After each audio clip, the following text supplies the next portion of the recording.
নমস্কার, আদাব, সালাম। আমি নকিবুল ইসলাম, আপনারা দেখছেন বাংলার আওয়াজ। এখন আমি এসে পৌঁছেছি ডক্টর বিমান কুমার ঘোষ, ওনার বাড়িতে। উনি পরলোক গমন করেছেন।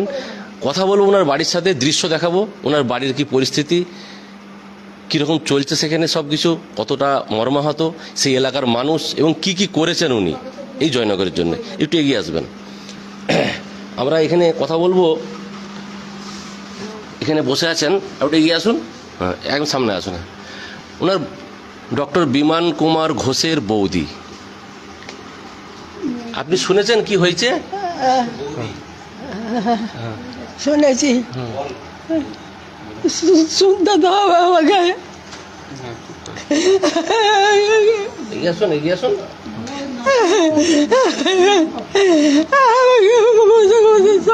সব শুনতে হচ্ছে, সব শুনতে হচ্ছে,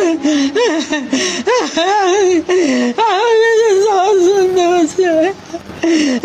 কি করি, পৃথিবীর নিয়ম, কিছু করার নেই। আপনারা কি করি, আমি কবে যাবো, আমি কবে যাবো এই পৃথিবী থেকে, কবে যাবো?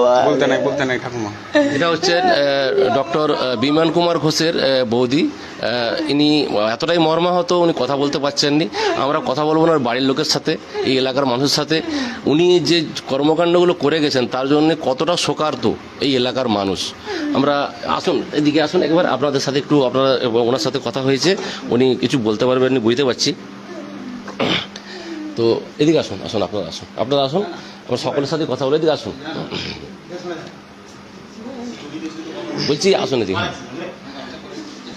বলছি কি বলবেন, মানে আরেকটু এগিয়ে আসুন, অতটা দূরে থাকার দরকার নেই। হ্যাঁ মানে কি বলবেন, মানে ওনার বিষয়টা, চারিদিকে ওনার বিষয়টা আলোচনা চলছে, সবাই মর্মাহত, ঘাটাল ভাষা নেই। মানে মূলত আমাদের যিনি ঠাকুমা, আমরা ঠাকুমা বলি, আমাদেরই বড় দাদু ছিলেন সুনীল কুমার ঘোষ মহাশয়, বীর সিংয়ের শিক্ষক ছিলেন এবং স্বনামধন্য ওনার স্ত্রী। উনি তার নিজের সন্তান স্নেহে লালন পালন করেছিলেন বিমান দাদুকে। সেহেতু সমস্ত থেকেও সবকে ছাপিয়ে গেছে এই শোক, কেন যেন সন্তান হারা হয়ে গেলেন উনি। সেই জন্য ঠাকুমার যে এখন ক্রাইসিসটা দেখতে পাচ্ছি, খুব কষ্টের মধ্যে আছেন। ওনারও তো বয়স হয়েছে। আর দাদুর কথা যেটাই বলতে যাওয়া হবে সেটাই গ্রামবাসী বা আমাদের মানে ফ্যামিলিয়ার হিসাবে সেটাই কম। আপনি কি হচ্ছেন? আমাদের কাকা সম্পর্কে হয়। কি বলবেন? উনি এখানে যা করেছেন আমাদের স্কুল সম্বন্ধে বা আরও সব আশাপাশি গ্রামের যেসব কাজ করেছেন তাতে সবাই খুব খুশি। এবং তাতে মানে এই যে উনি চলে যাওয়ার পর শোকার্ত সবাই, হ্যাঁ সবাই শোকার্ত। এবং আমরা অভিভাবকহীন হয়ে গেলাম আমরা। কারণ এইখানে আপনি যেখানেই দেখতে পাবেন সেখানেই বিমান দাদুর অবদান, তার যেন পায়ের ছায়া লুকিয়ে আছে। যে এইখানে প্রচুর রুগী টুগী দেখতেন বিনা পয়সায়। হ্যাঁ, এবং এখানকার যে রুগী বা তারাও চতুর্দিক থেকে যা খবর পাচ্ছে ডাক্তার তারা মর্মাহত। তারাও চাইছে যাতে দেশকে একবার আনা হয়। চোখের দেখাটা তাদেরও দেখতে চাচ্ছে।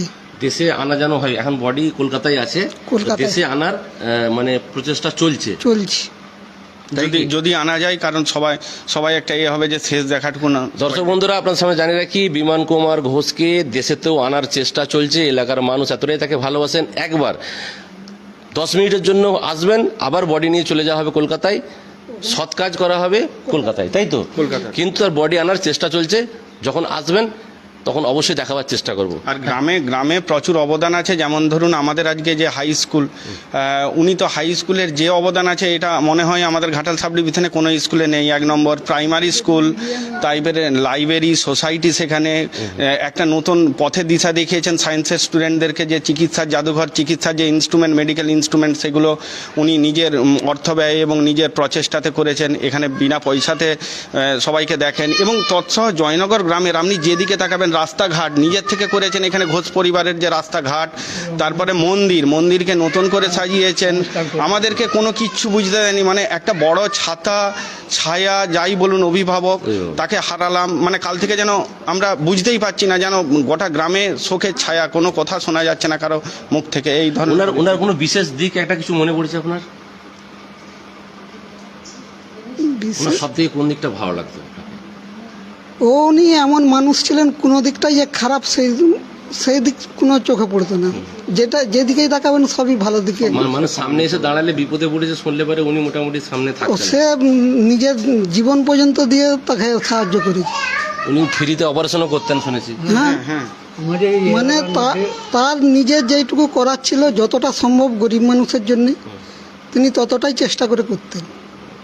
তো উনি যেখানে আসতেন এটা হচ্ছে ওনার বাড়ি, এই বাড়িতেই উনি এসে উঠতেন। ওনার মিউজিয়াম আলাদা আছে, ওখানে লাইব্রেরি আলাদা আছে। উনি এসে কোনখানটায় থাকতেন আপনাদের দেখাবো, এদিকে আসুন, আমরা সাথে সাথে এগিয়ে আসুন। এই হচ্ছে ওনার বাড়ি, আর এখানে উনি থাকতেন আর এসে বসতেন, রেস্ট নিতেন। সেই জায়গাটাও আমরা দেখাবার চেষ্টা করব দর্শক বন্ধুদের। আজকে আপনাদের দেখাবো ডক্টর বিমান কুমার ঘোষ। উনি কি ব্যক্তিত্ব ছিলেন, লাইটটা জ্বালান। এখানটা দিনের বেলা বিশ্রাম নেওয়ার জন্য। হ্যাঁ, আসুন, এগিয়ে আসুন। হ্যাঁ, এই হচ্ছে, আচ্ছা, এইখানে উনি থাকতেন, তাই তো? ঠিক আছে, দরকার নেই পাঙ্খা। এইখানে উনি বসতেন, এখানে রেস্ট নিতেন। আর তারপর এখান থেকে যেয়ে, আর উনি যেখানে ডিসপেন্সারি যেটা থাকতেন, যেখানে রুগী দেখা হতো, সেটা আগে। তো আপনাদেরকে সব দৃশ্যটাই দেখাবো ঘুরে ঘুরে। আজকে সেই ঘরটা পুরো ফাঁকা ফাঁকা লাগছে, পুরো ফাঁকা ফাঁকা লাগছে। আমরা যাবো ডিসপেন্সারি, যাচ্ছি এখন আমরা, যে ডিসপেন্সারিতে উনি বসতেন।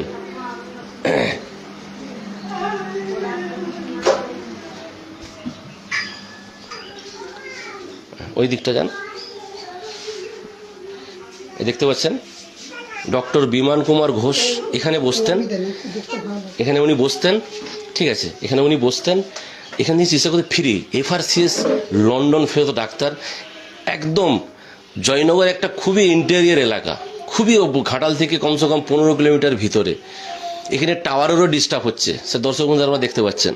তো সেই জায়গায় উনি এসছেন। উনি চাইলে অন্য জায়গায় থাকতে পারতেন, কিন্তু সব দুনিয়ার পৃথিবীর মোহ ছেড়ে দিয়ে নিজের গ্রাম, নিজের গ্রামের মানুষ, নিজের এলাকা, নিজের ঘাটাল, এটাকেই উনি মনে রেখেছিলেন। সেই কারণে উনি এইখানে এসে শেষ জীবনটাই ফ্রিতে চিকিৎসা করতেন। FRCS লন্ডন ডাক্তার, লন্ডন ফেরত ডাক্তার। ভাববার বিষয় আছে, রুগীরা দাঁড়াতো এইখানে, আর গ্রামের মানুষ আজকে কেন শোকার্ত, কেন মর্মাহত হবে না। এই হচ্ছে সেই দালান। এই দালানে সব রুগীরা এসে লাইন দিয়ে বসে থাকতো, তাদের বসার জায়গা করা আছে, আর উনি ওই একজন একজন করে ডাকতেন আর দেখতেন। এই হচ্ছে প্রকৃতিকে খুব ভালোবাসতেন। এদিকে সরাসরি করছি।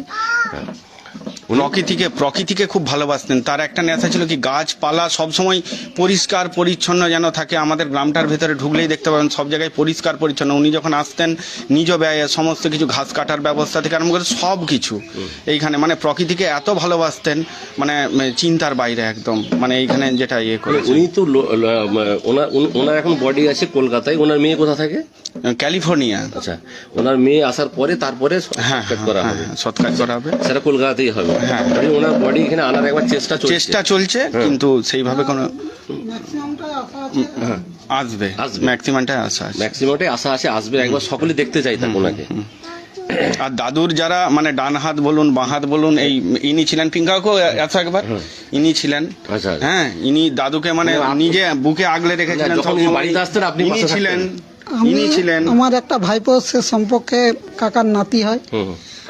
আর আমাদের এ হচ্ছে সম্পর্কে তার নাতি হয়।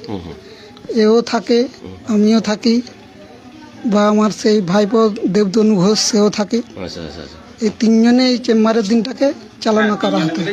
আচ্ছা, কি বলবে এখন, কেমন মনে হচ্ছে? এখন তো মানে খুবই সবাই খুবই শোকাহত, খুবই মন খারাপ। মানে এই মানুষটা চলে যাওয়ার ফলে এই এলাকার মানুষ কতটা ক্ষতিগ্রস্ত হয় বলে মনে হচ্ছে? অনেক ক্ষতিগ্রস্ত, বহু ক্ষতিগ্রস্ত। বহু মানুষ আসতো, বা আমার আশপাশের এলাকার সব তারা চাইছে যে গ্রামকে একবার নিয়ে আসুক। আবার কেউ কেউ চাইছে, যাদের যার মতো সামর্থ্য আছে তারা বলছে কখন কি হবে, তাহলে আমরা যে একবার শেষ দেখাটা দেখে আসবো। দর্শক এই সামনাসামনি বা আরো আত্মীয় স্বজনের মধ্যে যদি করে কেউ অসুখে পড়তো, ওখানে যে ডাক্তার দেখানো হলে নিজে ব্যয়ে করেছে, তারা জানতেই পারতো না যে কত, হয়তো যেখানে 5,000 টাকা খরচা হবে সেখানে 1,000 টাকা কি 2,000 টাকা দিয়ে কাজ মিটে গেছে। কিন্তু এই সুবিধাটা সবাই পেত না। তো দর্শক বন্ধুরা, আমরা এবার শেষ করবো। তো একটা কথা বলি, যে মানুষ পৃথিবীতে আসে আর চলে যায়, কেন এলো আর কেন চলে গেল কেউ কিছু বুঝতেই পারলো না। যদি মানুষের জন্য কিছু করে দিয়ে যান আর পৃথিবী ছেড়ে যাওয়ার পরে সেই মানুষগুলো যদি কাঁদে, দুফোঁটা চোখের জল ফেলে যে মানুষটা চলে গেল, মানুষটা ভালো ছিল, এটাই হচ্ছে সবথেকে বড় পাওনা। অনেক মানুষ তো এমন আছে মরে যাওয়ার পরে পাশের গ্রামের মানুষই বলে ও চলে গেছে ভালো হয়েছে, সেটা কিন্তু কোনো প্রাপ্য নয়। আমরা পৃথিবীতে সকলে এসেছি কিছু এমন কিছু করে যাব। আজকে ডক্টর বিমান কুমার ঘোষের বাড়ি এসে যেটা দেখতে পেলাম, এমন কিছু করে গেছেন, প্রত্যেকটি মানুষ, এলাকার মানুষ শোকাহত, মর্মাহত। উনি এমন কিছু কাজ করে গেছেন।